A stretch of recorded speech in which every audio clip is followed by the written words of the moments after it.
This time on MTV, Bill stopped using Grecian formula. In a week, his hair was solid white. And my grandfather walks out. He got in the shower. And my grandmother comes out with curlers in her hair. Irish potato something. You had me at potato. Irish potato coddle. So this week we're first part of the book of Matthew. So how God can utilize people even in their brokenness. God is able to draw straight lines with crooked sticks. Being broken is part of living. 4 of these are in snow, stocking, gifts, garland, wreath. See a wreath being on the door of a Roman. You know, them Romans strike me as people who... Shadrach, Meshach, and Doyle. The word manager. Lumina is an Audi. Let's go. Lumina is an Audi.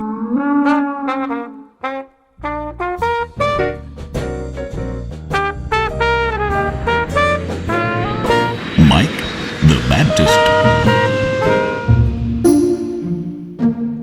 Hey, welcome to Mike the Baptist. We're back with the question everybody wants to know. Is that a dent in my cap or just my forehead? The things you miss. H.D. Jones. Hey. You're welcome. Welcome back. Good to be here. You're welcome. You're back. Welcome. Here I am. Glad to have you back. There you are. Anyway, Noah Layton is back. What's going on? We are here for another week of Shenanigans. I think you could call them shenanigans. What was that one more time? You could. I can't do that again. It's going to be a hootenanny, Noah. Hootenanny. In honor of you, who wanted so badly hootenanny. I know I keep repeating things, but it's funny things I like to repeat because a few weeks ago on Inny or Outty, I asked if hootenanny was an Inny or Outty, and you wanted it to be in the Bible. Those 2 pages of the Bible are just stuck together. That's just so funny that I wanted that to be in there. Did I say welcome back? Yeah. Okay. Thanks for having me. I'm Mike the Baptist. I'll be that the whole program, and you guys be who you are, and it'll all work out good. We are going to play Inny or Outty at the end of the program. Stick around. It's always fun. It's always interesting. The most interesting thing about Inny or Outty to me is watching people have the discussions, especially preachers. Anyway, on the front porch today, we're going to talk about things our families do, most always, at family Christmas gatherings. Could be serious, could not be. HD's family's involved today, so It's always crazy. it might be a little crazy. In the middle of the program, we're going to talk about some stuff we found in the Bible. What are we talking about today? We're going to be talking about the birth of Jesus. That would make sense, right? That's appropriate because this episode is going to be right before Christmas. Yep. Actually, Christmas is on a Thursday? Is it Friday? on Thursday? Thursday, Friday? Thursday, yeah. So this episode is going to be the weekend before. Is that right? Yeah, sure. Sure. I lose track. Anyway, we'll talk about that in the middle of it, and that's always bound to be a good conversation. That was quite a good event. Christmas? Yeah, when he showed up. I used to say that I wanted to write an article or a book or something about the 3 or 4 seconds in history that things really happened, and that was one when he was born. Yep. Just in that split second history change. Anyway, MikeTheBaptist.com website. Go buy yourself a coffee mug, or it's too late to order a t-shirt for Christmas. But you could do like my family does a lot. You can print it out on a printer and say it's ordered. And then wrap it. Anyway, send us an email, comments at MikeTheBaptist.com. Whatever's on your mind, share it. Speaking of sharing, on the front porch today, thought it'd be kind of interesting to talk about things that, most everybody, whether you even like your family or not, most every family gets together at some point in your life for Christmas.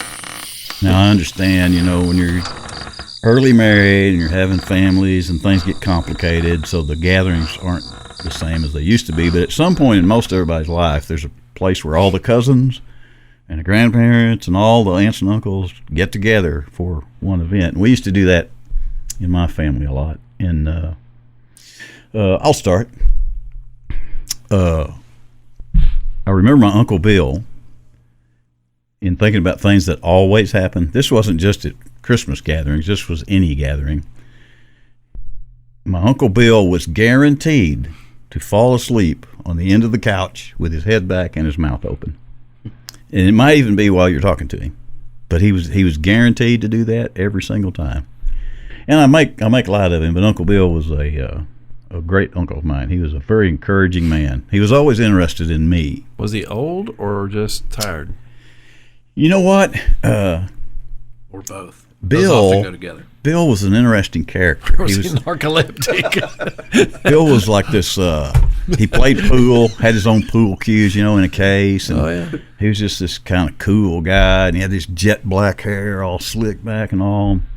And I remember going into the bathroom in his house in Little Rock one time when I was a kid, and I saw this bottle on the sink, and it said Grecian formula. Well, when Bill stopped using Grecian formula, in a week his hair was solid white. So, but he was a good guy. He was always interested in you. He wanted to know what's going on with you and how you were and how everything's working. He used to come to. I'm getting away from the Christmas gatherings, but I'm just thinking about Uncle Bill now. He used to come. A few times he came to Tennessee after we had moved to Tennessee. He came to visit us. And when he would come, he would talk about the lottery up in Kentucky. Because Bill's a dreamer, He has sketches at his house where he would invent things. He invented a pool cue with a trigger. I remember him showing me all the diagrams where you just pull a trigger and it. Somebody probably actually did that. Probably. It actually wasn't a bad idea, but he was always thinking like that. And he would get out here when he'd come, and he'd just immediately start kind of dreaming about the lottery. And man, if he could just win that lottery, and then he'd work himself up into this lather, and at some point somebody would go ahead and drive him up to the Kentucky line. And I was with him on a couple of those ventures where we'd drive up, and he was dreaming all the way up there about that. And then all the way back, he just had his head down. He was just sad all the way back because he'd get them scratch-offs. Scratch-offs didn't win. Not win anything, but... Anyway, so that happened. Cousins, we always had a football game outside with the cousins, Didn't matter if it was 2 below, snow, whatever. We had our football game, and that was always the family gatherings. Do you go back to those yards and realize how small they were? Oh. Because you thought back in the day, like, oh, my gosh, Yes. this is a big, big yard. Yeah. And then you go back as an adult, and you're like, I could throw the ball into the road from here. I've done that a lot over the years because I was raised by my grandparents, so all of the family came there on these holidays and stuff, and our football field was the side of the house. Yeah. Side of the house where my bedroom was. And it seemed wide, and there was a bunch of us out there, but you go back and you could take 5 steps and cover it. Yeah. I drove past funny. my grandmother's old house in Greenbrier the other day, and I remember in her backyard we would play wiffle ball, baseball, whatever.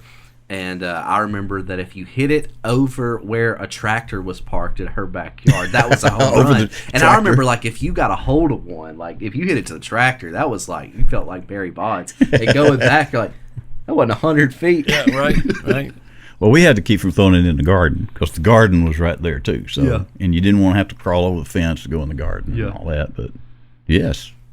Okay. Noah, tell us about your fond family gathering memories. I think the thing that sticks out to me the most, especially about Christmas in my family, is it seems like, and I think somebody listening would amen this and say that this is their family sometimes as well. I feel like every Christmas, my family, we get together, and at some point we just start swapping stories. And they're the same stories that our family has always told at the holidays for years. But I don't know why, but even though we know how they're going to end, we still like to hear them. And so I think that's one thing that sticks out is like getting to hear all the stories. Go, oh, I forgot about that. The second thing is I don't know if anybody listening could say the same. I hope so. But my grandmother always has certain things that she only cooks for the holidays. And for me, anytime we go to my Innie's, that's what I call her. Shout out Innie. She may be listening to this. Anytime we go to my Innie's, she's always got chess squares. Chess squares. I'm the only person in my family who likes them, but she always makes sure that she bakes some chess squares. Nice. That sounds good. Yeah. Did maybe it's just my age, but did y'all have a relative that you went to who had an old wood burning stove in their house? Yes. It was hot in the living room. Yes. And Yes. so those are fond memories too. Were they? Yeah. Okay. So Anything else? Yeah. Are you through, Noah? Yeah. So So Okay, let's move on to HD and the Jones family I've got now. all the stuff we used to do when I was a kid, but it kind of changed. Your grandparents start getting older, and so like the Joneses, we quit going to their house as much because they would get nervous because there's too many people in the house, and the grandkids are going to break some of their stuff. That's a real thing. Yeah, so they started coming to our house, but I remember as a kid, like waking up wanting to go see what was under the Christmas tree and everything, and we couldn't even come out of our room until our grandparents showed up from Goullettsville. Oh no. And I mean, we'd be sitting there since 5 o'clock in the morning looking out the window, trying to call them, tell them to come on, and they would never get there till about 7 o'clock because this was my mom's mom and dad. He always had to get up and take a shower. There was a picture in the Nashville newspaper. They were at a hotel one night, and it caught fire. And my grandfather walks out. He got in the shower. When the thing caught on fire and the alarm started going, he got in the shower because he wasn't going to go downstairs in his pajamas. And my grandmother comes out with curlers in her hair and her bathrobe, and he's got full dress going on. So it took them forever to get there. And they were just hilarious anyway. And that was the grandmother that she never could find her teeth. Never could find her teeth. I knew it was coming, Noah. And always take them out somewhere. Always take them out. And then she'd be laughing, oh, they're in the chair. I must have been sitting on my teeth. I was like, that's disgusting. And then you pop them things back in your mouth. And then I remember when we got done with presents and stuff, they would kind of hang out with us for a little while, and she'd want to cook stuff. And her way of knowing if she had the right ingredients was she'd stick her finger in and lick it. But then she'd use that same finger and test it again, and it would make my daddy so mad. Nobody wants to eat that. Your whole mouth's been in there. And so, we had that. And then, so the Joneses, who were kind of nervous and didn't want all the grandkids over at their house, we still wanted them to be a part of Christmas, right? So one year it snowed, and they definitely couldn't drive. And Dad said, go over there and get them. Go over there and get them, bring them over here. So I go get them, bring them back to the house. Well, it starts getting really bad. And I guess Dad was involved with some other stuff, and he goes, do you think you can get them home? I'm like, I was probably all of 16, like, oh, yeah, I can do that. And our driveway, it went down this hill and then went across the bridge and then went back up another hill. So you literally had to get enough momentum not to slide off the bridge, but you had to get enough momentum to go back up the hill. I didn't make it. And then my dad had to come out there and get the tractor out. With the nervous Jones grandparents that were in the back that just wanted to go home, and they didn't like being there anyway. So cold and freezing. Yeah, they're cold. And then I just felt bad, so. Yeah, it was fun times. Jell-O cheesecake. Jell-O cheesecake. Mama used to make a cheesecake with a Jell-O product, but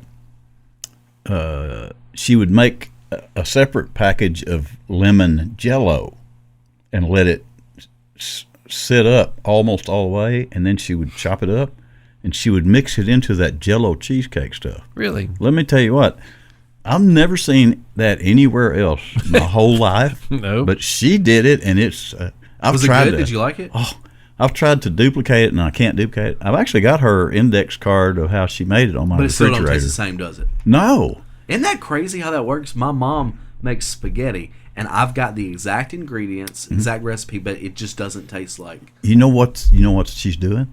She's licking her finger and sticking it in the sauce, yeah. and then that's it. Kind of double dip it. Yep. Real quick, a dish. Yeah, food that you remember. That I remember, my grandmother's jam cake. It always looked like crap, but it was good. I mean, it always fell apart, and she'd making excuses. Well, it was too hot, it was too cold. I can't believe it fell apart, but it was great. Good. Oh yeah. Jam cake. Yeah. Noah? So my aunt does this. It's like Irish potato something. I don't know what it is, but you had me at potato. Yeah. I don't know what it's called. I'll look this up. Okay. But it's really good. While you say yours, I'll look it up. Okay. Oh, I already said mine. Jell-O cheesecake. Okay. Yep. That was good. Is that like the no-bake Jell-O cheesecakes? Yes. Yeah. Because I still get that at the store every now and then. It's good. That you mix up and make yourself? And I'm really the only one that likes it. Well, get you some and just make a separate bowl of lemon Jell-O. And chop that up? Yeah, and then mix it into that stuff and let it set up. It's because it gives you, that Jell-O cheesecake is pretty good. But with that little extra Little pop twang. of sour lemon. It's kind of like going to the Cheesecake Factory and getting the raspberry cheesecake. I don't ever get cheesecake at a restaurant. If you go to the Cheesecake Factory, you have Get to the get raspberry. cheesecake. They have a new one of those closer to us now at the Opry Mills, Opry Mills Mall. Yep. Okay, Noah, did we rattle on enough? Couldn't figure it out. I text my aunt. Maybe by the end of the podcast, she'll Yeah. text me. And we're waiting on the dish of the Irish potato thing. Irish potato thing. Because I'm all really good. into the Probably potatoes. Irish cream. Irish cream. That may have been The secret ingredient. that may have been the secret in that Little Jack spaghetti Daniels, sauce mate. too. Just collaring it on the podcast. Okay, that was fun. Send us your comments. Comment on the YouTube video. Not enough of you comment on the YouTube videos, and you're supposed to comment on it. So They should talk about how, awesome we are. yeah, or talk about yourself. Either one. We don't care. Just comment. Meanwhile, we're going to take a break, come back, and talk about some stuff we found in the Bible while we're waiting on Noah's aunt to inform us about that Irish potato dish, which I'm wanting some potatoes. I'm hungry for potatoes. I wonder how many pounds of potatoes are eaten in a day in the world. Here we go. Now we just got into a good conversation. Yes, sir. Google AI, baby. They'll tell you. We'll be right back. So last week, we were talking about the electric football game, and I told you, Noah, we're going to bring it in. And, Said you had one. Sure enough, if you look right there, sitting beside Noah, we have the electric football game. There's a lot of fond memories. It is, and one of them is how long it took to play a game of electric football. I didn't think this existed until you showed me. I thought you were playing a trick on me. Oh, no, it was now, this one is a modern version. If I remember right, the one I had when I was younger was a little bigger. It was a little bigger, absolutely. It was a bigger, Yeah. and it made racket. Boy, when you turned it on, Yeah. it You shook. thought Dad had his sander on in the shop. Yes, and I think the players were a little bigger. It was just a little bit different, a little more substantial. But this has the effect. We actually set up a few plays earlier and played them to give Noah a taste. We have nothing better to do with our life. Yes, we have exactly. What does a pastor do during the week? Right. But if you'll notice, if you can see it on your screen, if not, we'll just explain it in such colorful language that you'll just see it. But we have a white team and a red team. They're set up for a play. Shotgun set. Yeah. And Noah here is going to hike the ball, which means he's going to turn the vibrating board on, and the play is going to take place. The interesting thing about electric football is you really don't know where your players are going when it starts shaking, and you just hope one of them gets down the field. Somebody's got a leg cramp going to the sideline already. Yes. Hang So on, I gotta get a football. yeah, there's extra football out there in the field. So Noah is, for those of you just listening, Noah is now putting the football on the quarterback's hand. Noah's like, a man child. He did not experience this. I mean, he grew up on like video games. Did you even know about the handheld video games like the Like a Game Boy? No, like the football that you're like, and it was 3 dots, and Oh, you like, yeah. ding, ding, ding, ding, and you run. Ding, ding, ding. Is that like an Atari? No, it was Atari? No. Matco. I don't even remember what they were called, but it was like primitive. I think I Okay, got so the play is set up. What Noah is going to do, hang on, I got to change screens and then come back. Okay, now it's centered. Noah is going to say hike and turn the machine on and let the play unfold. And you go, Howard, go sell it. Who's that? I don't remember exactly. Oh, you got to do the play-by-play John Madden. Yeah. All right, I don't ready? remember how he spoke. Set it. Oh, I already got a receiver. The quarterback's going back. Yeah, the quarterback is got a going back. Receiver is wide open in that. So wait, no, before you do that, let me explain what happened. The play has started. The players have gone all over For the those place. of you who don't have video. The quarterback backed up. So now Noah has to physically pull the quarterback's arm off and back and flick He's going the to have ball. to pull it off to throw it 70 yards. Yeah, he's going to have to flick the this foam or This is a Joe Milton throw right here, baby. felt ball and try to hit the white player that's way down the field. Point at the white player down there, Noah. Point at it. Yeah, he has a receiver open, so now Noah's He's going wide to try open. to throw the ball. My defense is really stinking. Okay. All right, so I just pull this back. Pull it back. You're going to have to move your hand because it's going. Okay. And How's it going to not fall down? well, you got to hold the base down and then pull back and just flick that. Ready? Yeah. Yeah, we're ready. This is exciting.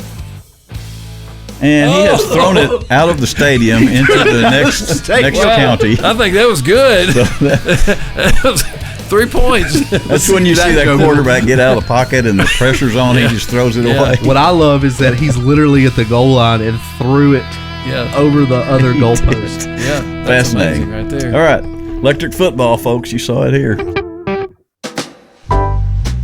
HD, Yes, sir. something neat about the Bible? Something neat about the Bible. Just off the top of your It head? just speaks to you every time. It seems. Oh, hang on. I got to buzz that. I'm sorry. That's a little too generic. Give me a second here. It fits whatever you're going through. It does, doesn't it? Isn't that weird? It's just kind of weird. You're going through something and you kind of open it up and you're like, oh, that kind of speaks to me. Interesting. There you go. Thanks.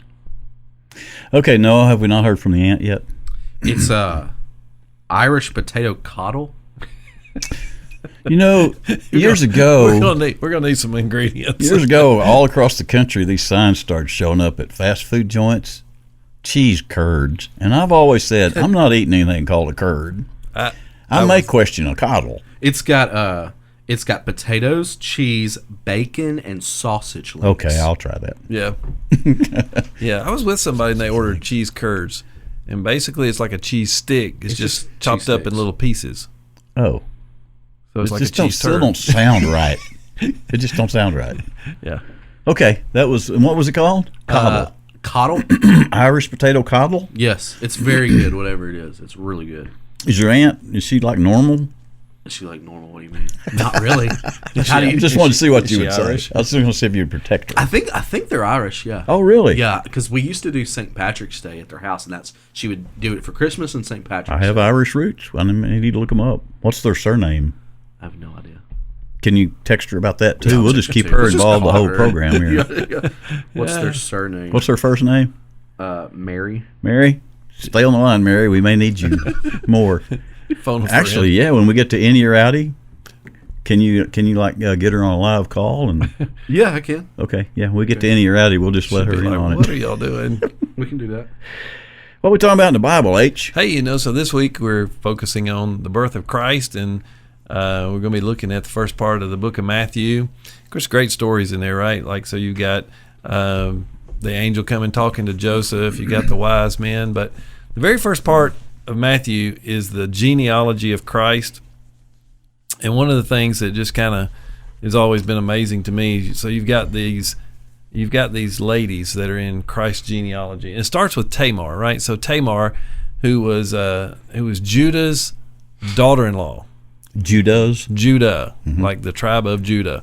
Judah's daughter-in-law. And she tricks him into sleeping with her. And she has twins. It's just always been amazing that God's word would use such a really kind of weird story. And then you come down the list a little bit and you get to Rahab, the prostitute. And she married a guy named Salmon, however you want to say that. And then that is Boaz's mom. And then, Boaz marries Ruth, who is a Moabitess, and she is she's a widow. And then you get down to Bathsheba, and we all know about the debacle with David and Bathsheba. And then you get to Mary. Mary, this young girl that's going to have a baby outside of wedlock. And what is always amazing about that story to me is, number one, how honest the Bible is with the brokenness of human beings, but also how God can still utilize people even in their brokenness. And so I thought we'd kind of talk about that a little bit, how God uses broken people. I'm guessing there's three of them sitting here. Oh, yeah. And right. The premise of the whole Right. thing we're doing is to talk about stuff we found in the Bible. Yeah. I mean, we scatter this other fun stuff around it, but This text, I would guess, because I'm guilty of this, is probably one of the most skipped over Oh, yeah. parts of the entire Bible, the genealogy of Jesus. You think, I don't need well, it's boring. Yeah, I don't need to read all those names, but man, when you look at some of the names that are a part of his lineage. What about Mary? What do we know about her family, immediate family and all that? Or do we? We know a little bit more from Luke's gospel than we do Matthew's. But why Mary? Right. Well, if you study that, she is also blood relative to David. So there's some interesting thoughts in there that Jesus literally is the bloodline of David, but he also carries the authority of David's bloodline because of Joseph being his stepdad. So it's like he has a legal right, but he also has he has the blood right. And why Mary? Yeah, exactly. This young girl who was willing to be God's servant and didn't understand how it was possible that she was going to be a mom, But again, you look at this story and there's all this brokenness. And even Mary, we don't know a lot about Mary's brokenness, but we know all have sinned and fallen short of the glory of God, and that God would use broken people. And I hope that's an inspiration to everybody listening to the podcast, especially around Christmas, because we have a tendency to evaluate ourselves and to think, I'm too broken. I'm too broken. God surely couldn't use me. Well, God could use a prostitute. God could use a woman who tricked her father-in-law into sleeping with her. God could use widow women, and God can use any situation. I always tell people, like, if you'll just give it to him, that's one of those things that I had to learn as a kid, and I was very stubborn about it. But I could bring stuff to my mom and dad, and they could help me fix it, help it be okay. But when I tried to fix it myself, it just seemed like I kept digging deeper and deeper hole. Isn't that funny how even as a kid you're reluctant to bring things to them until you just kind of had enough? That and shame and guilt that causes us to want to hide stuff. And Scripture is very plain. It talks about once we bring it into the light, there's where the healing takes place. That's where God can do something with it. And I know you guys have seen that in your life, but it's just a truth of the gospel. And in some of our ministries that we have at church, like Celebrate Recovery and Hope Center Ministries, these are people that have gotten caught up in a lifestyle, and for whatever reason, maybe it's their bad choices or some choices that people made for them that got them, but you're never going to get past that stuff until you bring it to God and let him deal with it. A.W. Tozer once said that before Christ can use a man greatly, he must first hurt him deeply. And HC, I think you probably agree with me on this. A lot of the ministers, pastors, like testimonies I think of God like really, really using them, the common thread between all of them is that they've gone through it in some form or fashion, whatever that looks like. I don't know anyone who, if you ask me, who are the spiritual giants that you know in your life, I could tell you some amazing things that God has done through them, but a part of their testimony is some type of suffering that they've gone through. And I don't know if it's because God just wants to drain us of any kind of strength so that he can be strong through us. But I would say to those listening, like, can I be used by God? I always tell people, well, nobody except Jesus and maybe Barnabas and the entire Bible could pass a background check and work at our church. Right. You know what I mean? Like, they wouldn't make it past the personnel committee. Yeah. You look at all of the people throughout the Old Testament and the New Testament, and it's, man, a bunch of broken people that God used. I forgot what preacher it is who said it, but God is able to draw straight lines with crooked sticks. I have a news flash for everybody. Being broken at times is part of living. Yeah. It's going to happen to every single human being, and if you say it don't, you're lying through your teeth. Yeah. Because there's times you're going to get beat down and broken down. It's just going to happen. Yeah. But to me, the fact that God, in however he was thinking this through, came down here and went through some things himself. I could not relate to God had that not happened. Yeah. Right. Because with me, the way I am, I just know myself. If God was this thing that was out there and was not really connected to me, and I knew he wasn't, and I couldn't relate to him the same. I think it would be more like, to me, it would be more like, I guess in Buddhism and things, or Hinduism, where they have so many gods. They're gods for this, gods for that. I think it would be more of that. But the fact that he showed up here, and that's what we're talking about, is this great Christmas story. Yeah. And we were talking earlier about these seconds in history. The day he was born, everything changed. Every single thing changed. But he came here for every single person that he had originally created. And I think the reason there's so much, to me, I think the reason there are so many stories about broken people is because the stories about using non-broken people would just bore you to absolute tears.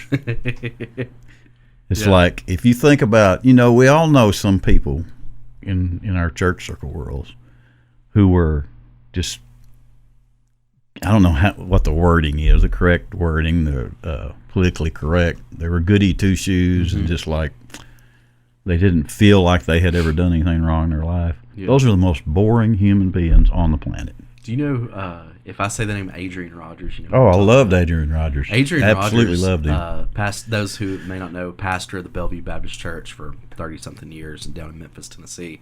He used to do this thing every now and then at his church where he would say, if you're here this morning and you're worth more than $1 million, stand to your feet. Or if you're here and you have a PhD, any kind of doctorate, you stand to your feet. Give yourself a hand. And if you're here and you started a business, and if you're here and you've done this, and all these successful people stand up one by one, and they're showing that they're so proud and dignified. And then Adrian Rogers would look at him and say, the good news that I have for all of you amazing people this morning is God can even use people like you. and what he was trying to teach was, man, God will use anybody. But it seems like the broken are his first pick. I mean, last episode we talked about Jesus calling his first disciples. Well, who did Jesus pick as his first disciples? Was it the smartest people with big libraries in Egypt? No. Was it Caesar? No. It was a bunch of fishermen. The lowest on the socioeconomic education biggest scale. Liars on the planet. Yeah, right? They couldn't be trusted. And that's who Jesus wanted to choose to turn the world upside down. Fascinating. If you're like me and you're completely aware of your own brokenness, this is good news. Yeah. It was either Ernest Hemingway or Leonard Cohen or somebody who has this quote. Wasn't Ernest Ainsley. It wasn't him. Had this quote, it's like, it's tough being broken, but cracks are how the light gets in. And one of the things about being aware of our own brokenness is God meets us there and uses us. The cool part is we're all broken. The problem is they just don't recognize it. You're talking about family gathering. So one of my granddads, he came to a family gathering, and I think it was the Jones side. Pretty sure it was Jones side, and we're an eclectic group. And he looked around and he told me, he said, "You know the difference between me and all these other people here?" I was like, "No, Pops, what's the difference?" He goes, "I know I'm crazy." They just don't know they are. Yeah. They just don't know they are. But one of my favorite stories as a pastor. So we were able to lead a guy to the Lord. He was probably in his early 30s, and he'd lost a child, and he had no other hope. Right? I mean, he's so broken by the death of his child and all that, and he had no other hope. And he comes to know Christ. Well, he just got on fire. And so he's telling everybody at work about who God is and everything. And he was talking to this one guy, and this guy just kept blowing him off. And I never can forget what he told me. He said, I looked at him one day. He said, I was just tired of arguing with him and tired of him blowing me off. And he said, I just looked at him and I told him, I said, you know what? I feel sorry for you. And the guy got mad, and he goes, what do you mean you feel sorry for me? He said, you've got everything this world has to offer. You don't need God. Mm-hmm. He said, I don't have a choice. If I'm ever going to see my son again, I've got to give my life to him, because that's the only way. So again, back to that brokenness, right? And he told this guy, he said, you're good looking, you've got money in your pocket, and you've got girls calling you. He said, you got everything this world has to offer, and he said, you just don't realize how broken you are. And I was like, man, that for a new Christian, I mean, literally he hadn't been Christian a year. I was like, that's a great perspective, but that's what we're talking about here, is that, we really are desperate in our need for Christ, and yet so many of us don't realize that we are. Yeah. What is it? How is it they say it? That I don't know. They say it a lot of different ways. Before you can get saved, you got to know you're lost. Yeah. When you get to the end of the rope, which we've said Yep. this week and last about being at the end of the rope, is when you really, Yep. when you really see Him, is when you quit looking at yourself, I guess, and realize the answer ain't in you. Yeah. And that's many times it's not. Most of the times it's not. But there's a line there too, isn't there, about being this goody two shoe Christian person I'm talking about. Well, they're not being real. They're not being real. They're not being real. And it's you can recognize authenticity. Jesus kind of debunked that. Sermon on the Mount, which is going to be in the book of Matthew. Sermon on the Mount. He's like, you've heard it said not to murder somebody. Fantastic. I always think he had to be sarcastic. Fantastic. But when you hate somebody in your heart, you've already committed murder. You've heard it said that you shouldn't commit adultery. And let's be honest, in the church, there's a lot of us that can look down our nose at some people and go, well, at least I never cheated on my wife. At least I never did this. And what does Jesus say?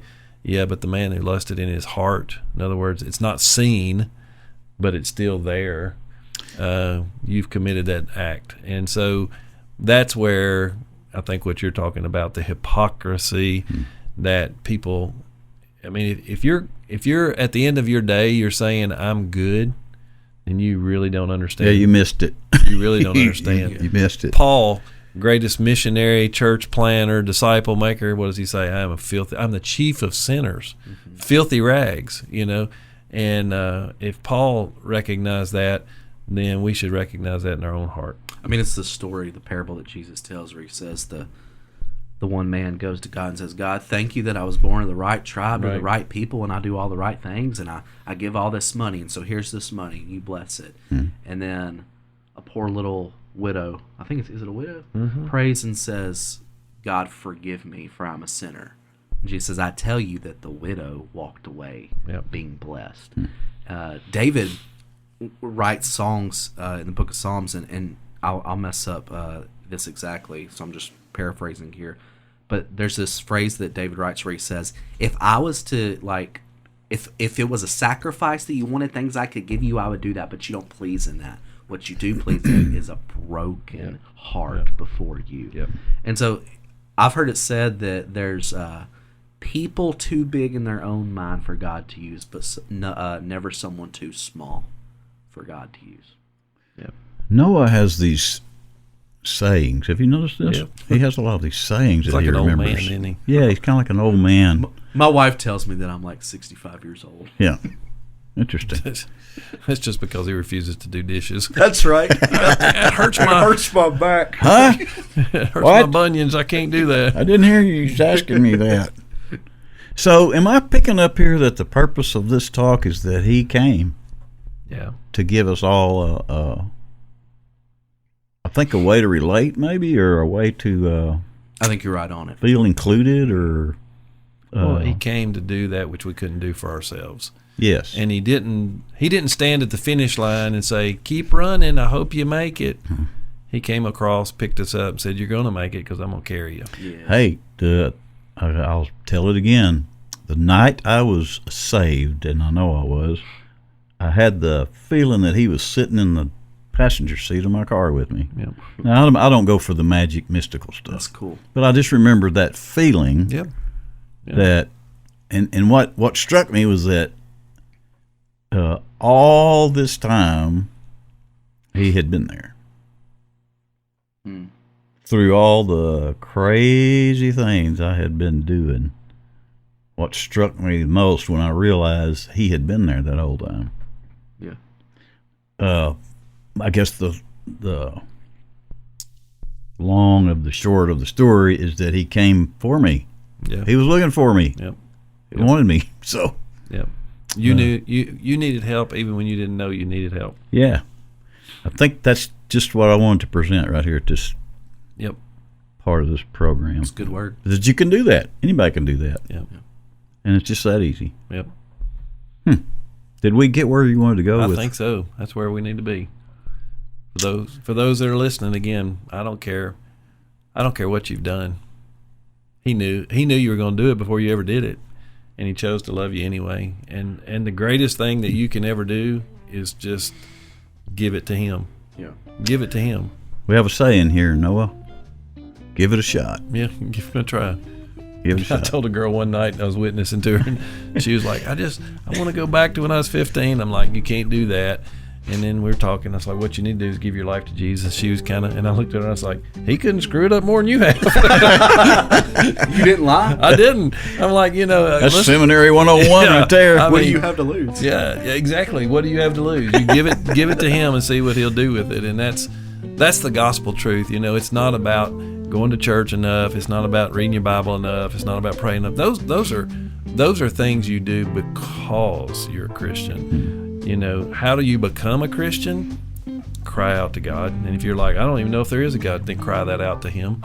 Look up in the space that you think is full of nothing and say, if you're out there somewhere, please show yourself. And I will promise you, one of the greatest, back in the day when atheism really just started, I guess, coming in vogue. People were talking about it being atheist and agnostic. We had this guy, I was in a youth Sunday school class, and he came out there and he said, I'm gonna show you boys how to talk to somebody who says there is no God. And he drew a big circle on the board, and he said, now, this circle represents all of human knowledge. Everything that a person can know, this represents inside that. And he said, if you'll ask an atheist, do you believe that you don't know everything in that circle? Oh, and they're smart. Most of them are really brilliant. And he said, give them the pen and let them. So you put you in this circle. Tell me how much of this that you think you have actually mastered and you understand. And he said, typically they'll draw a really small spot. And he said, then I just color in the rest of the circle and say, maybe God's out here and you just hadn't found it yet. That's a good word. Yeah. Wow. You want to hear something really funny? I do. Look up Steve Martin's song he wrote. It's called Atheist Ain't Got No Song. Atheist Ain't Got No Song. Look it up. It's very, very funny. He's a very funny man. But yeah, I guess he was thinking about how atheists, they don't have anything to believe in. Oh, and they don't have a song. Yeah, what do they sing about? Yeah. Right. Atheist Ain't Got No Song. Steve Martin. Look it up. Also, loveworthfinding.org, lwf.org. Adrian Rogers' sermons. If you want to spend a good 5 years, look up all his old sermons. Listen to one every morning. Yeah, they're good. Absolutely good stuff. The best outliner. Yes. He sets it up, and I mean, he just knocked it out of the park every single time. He's got he one of talked. those voices too that He did. Good sense of humor, easy to relate to. lwf.org. I think I lived on that stuff for many years. Him and Ralph Stanley. Ralph Stanley's a bluegrass artist. Listen to Ralph too. Charles Stanley. Yeah. And Chuck Swindoll. Those three guys I listened to a lot there for a few years. Interesting. Hey, let's take a break and come back and play Inny or Outty. Hey everybody, it's time to play America's almost favoriteest new game show, Inny or Outty, where we challenge our guests to figure out if a phrase we give them is actually in the Bible or out of the Bible. Sharpen your wits, guest. You're about to be in the hot seat of Bible stuff, because you're the next contestant on Inny or Outty. Here's Mike. This is a great time in the program. Inny or Outty I just think it's fun. I like the conversations. I harp on that a lot, but it's fun. So what can I say? We're going to present a word or a phrase or something, and then ask each other if it's in the Bible or out of the Bible. If it's in, it would be what, Noah? Inny. And if it's out, it would be what? It's going to be an Audi then. Simple as that. HC, what do you have? Hey, so true to form. Okay. I've got what form? I've got some words here. Okay. Let's see. There's 5 again. Oh, you like these multiple word yes, things? It's 5 words, and 4 of these are in the Bible. 4 are in, and so one of them is an Audi. This is like last week. Yes, but it's going to be different. It's going to be different words this time. Well, that would because have tinsel was out. Yes. Yes. I figured. I know y'all forget a lot, but I figured you would remember from last week. Yeah, 7 days. All right, not bad. Here's my words. Okay. Snow, stocking, Ooh. gifts, garland, wreath. Snow, This is a good one. This is good. snow, stocking, gifts, garland, wreath. You have a gut thought at Word. first? Now, this literal word is in the Bible, not a representation. The actual The word. actual word is in the Bible. Read it one more time. Snow, stocking, gifts, garland, wreath. So, like last week, the last two are the tricky to me. You think the last two are? What did you think? Stocking. Stocking, yeah. Well, Snow's in there. I think we've had this conversation about snow one time. and Yeah, it was snow's all confusing. throughout the Psalms and stuff. Oh, okay. Yeah. Snow's in there, so let's eliminate snow. Yep, Yeah, that's it. gone. Wreath was seemed odd to me, but Snow, stocking, Gifts, gifts is in there. gifts is in there. garland. Garland, I think, is in there. Yeah. I could see a wreath being on the door of a Roman. You know, them Romans strike me as people who Yeah. Yeah, I'm around their heads and stuff in You may statues. add another nutcracker. Stocking did stand out as it was going by, but then I got tripped up on wreath and garland. Garland sounds more like a guy's name that works at the mechanic At shop. Lifeway. Yeah, Dan or Garland? Garland. Shout out Dan Garland. Stocking. Yeah, stocking's kind of odd. What I always like to talk about, why would a word like that be? How would it be used? Lovely stockings. Well, I don't think that the Christmas story is the three wise men went and put the myrrh, frankincense, in Jesus' stocking. No. I'm going stocking as Audi. But I don't think we should trust me because I usually get these wrong. I was just about to say I should okay, follow but your lead. I'll go with you on stocking because I can't think of why that word would be used in the scripture. Can you? Obviously not, because you're saying it's an Audi. We're going with Audi, right? Audi. Stocking is an Audi. Audi. Snow in there. Yep. Stocking. Not in there. Nah. It's a win. There you go, Yes. guys. Come on. All right. Yep. That felt plumb good. I was going with garland or wreath. Okay, you ready for mine? Sure. Okay. So I'm gonna. Oh, you know what? Just as a side note, at my church that I go to here, we're in White House, Tennessee. For those of you who don't know, but the church I go to, something has been happening the past 6-8 months. This guy shows up that goes to work with us, and his name is Israel. And then just a few months later, this other guy shows up, and his name is Noah. And it's kind of, you kind of wonder, you got these biblical names showing up all of a sudden from everywhere. And anyway, I just want to point that out. I just hope somebody shows up named Shadrach. I mean, I think that would be cool. You do know Michael is a biblical name too.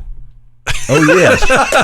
Okay. That's a good point right there. That's a good point. That's an Inny right there, brother. That's an Inny.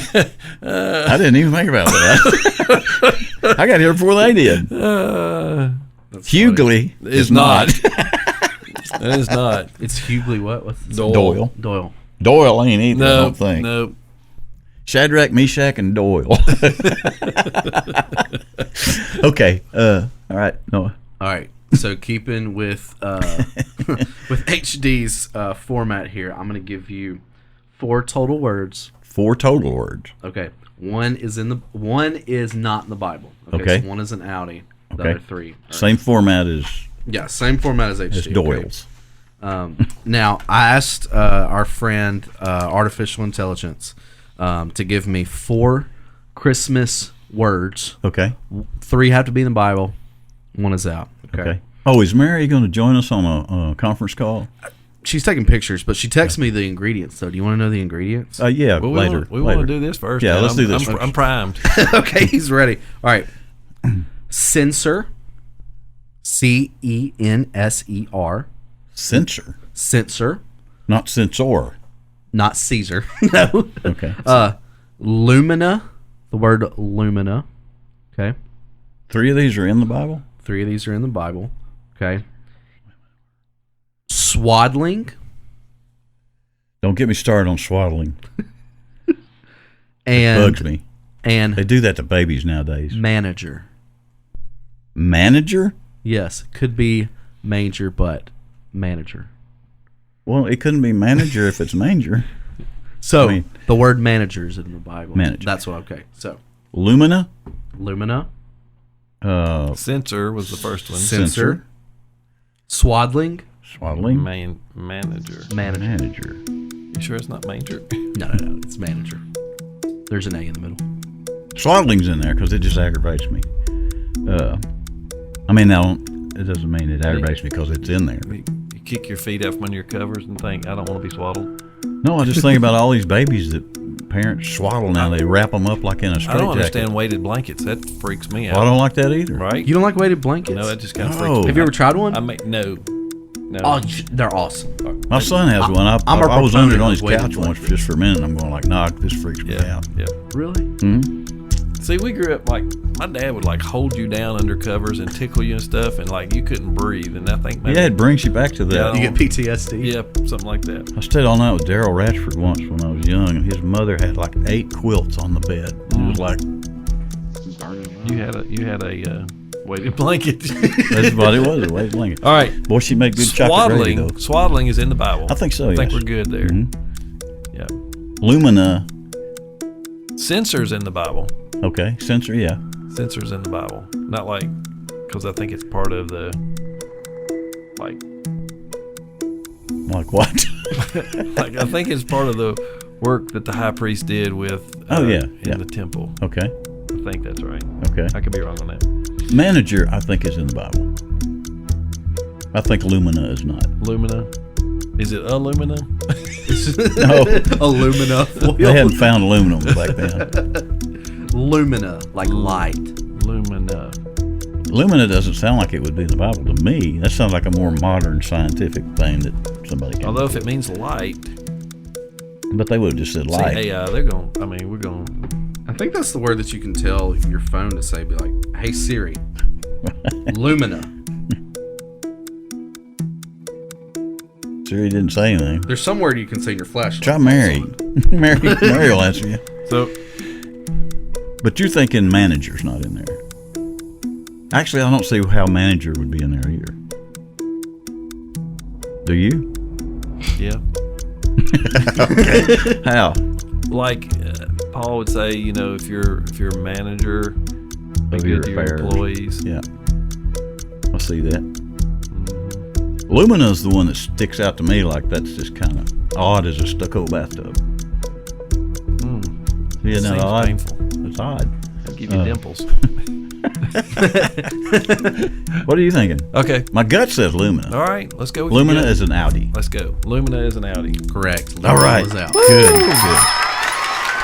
Manager, I was going to go with manager because I thought that was maybe a more modern term too, but I guess they would have had. That's kind of a trick question because some translations, when they talk about stewardship, Yeah. Yeah. they'll say manager. Yeah. Yeah. Oh, we have that conversation all the time about the message.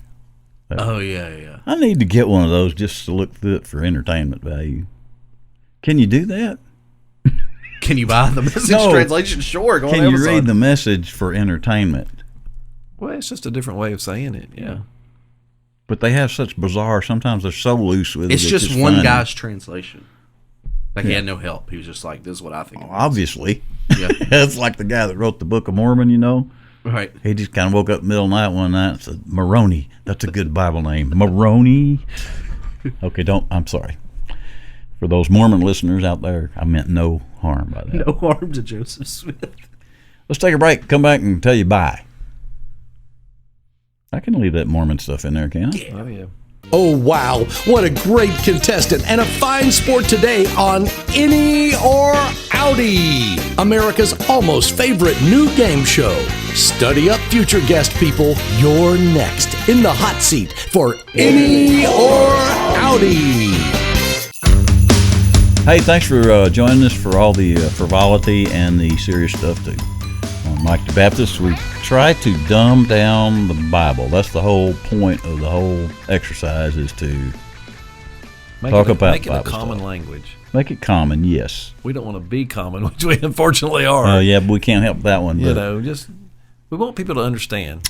I have heard some comments, just so you guys know that we do a good job of that, of dumbing it down. Mike the Baptist, by the common man, for the common man. There you go. All right. That sounded very good. You're hired. Thank you. Anyway, Merry Christmas to you. Happy New Year if we miss you and all that stuff. And hope you go see some family and do that stuff. I know you don't want to sometimes, but it's really good. A friend of mine and I talk quite a bit about how we don't really want to do things, but if we ever make ourselves do them, we're usually glad we did. Put your family in a car. Go see some lights. Yeah. And just be reminded, lumina is not in the Bible. Yes, and I mean, share that with your family as Yeah, you it drive can be a around. good spiritual conversation. Let there be lumina. Yes, that's not in the Bible. Anyway, regardless, Merry Christmas. Best to you and yours and all that stuff that they say during the holidays. And we'll be back next week probably with, it's a busy time of the month, so we'll have to see what happens. I hope everyone gets some Irish caudal with bacon, potatoes, sausage, and onion. Oh, you have to have onion in there. You said something earlier. No, that's the same. Bacon, onion, sausage, and potatoes. What more do you need? Come on, let's go. That would make Uncle Bill take a nap. That would make Uncle Bill rear back with his mouth open. He sure would. Okay, we'll see you next time, folks. H.G. Jones, Good to be here. Noah Layton, Good to be here. and Mike the Baptist. Jackson. My last name is Jackson, just so you know I have a last name. My last name is not Baptist. Anyway, we'll be back. See you next time. Remember, folks, we're all just Christians. Try not to cuss. To cuss. There you go. Okay. You did a very good job. Not real coordinated, but see you next time.